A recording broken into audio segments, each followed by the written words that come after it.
আমার দেশের শ্রমিক যেন বিদেশি জি গ্রুপ কেরেনের মতো। প্রত্যেকটা শ্রমিকই আসলেই ঘাম ঝরিয়ে দেখেন কিভাবে টাকা উপার্জন করে শুধু ফ্যামিলিরে ভালো রাখার জন্য। কিন্তু আমাদের সেই অনেক ফ্যামিলির লোক তারা বুঝতে পারে না যে একজন পুরুষ মানুষ কতটুকু পরিশ্রম করে ঘাম ঝরাইয়ে টাকাটা উপার্জন করে।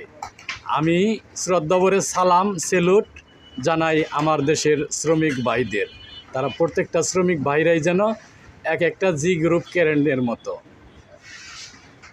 দেখেন বৃদ্ধ বয়সেও আমার এই শ্রমিক ভাইয়েরা কী পরিমাণ পরিশ্রম করে।